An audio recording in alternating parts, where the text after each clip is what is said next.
Riva maty masondroiny matsiarotsiaro olony iray aho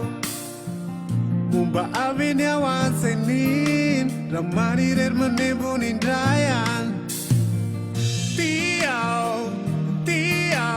lasanao ny tontoloko mamisavisy reny tema amin'olazainao akaty mafisany sy anilanao mangaina toy ny sisy pity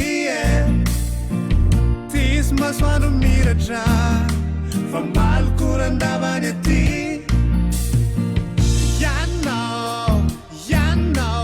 iano any atena iny fo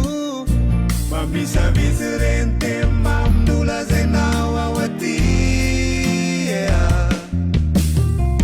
fesifesy fanahy ao tsy anilanao mandrery tovery izy ko tsy eo ianao mangasiky rery fo tsy eo ianao fesifesy fanahy ao tsy anilanao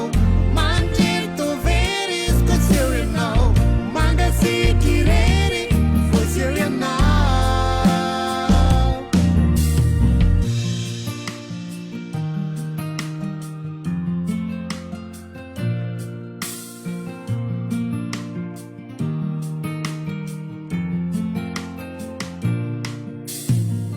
Revizay ro miaraka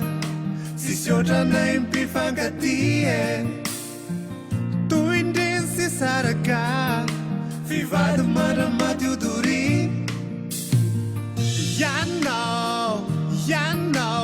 iano any atena iny fo mamisavisy reny tema amin'olazainao ao aty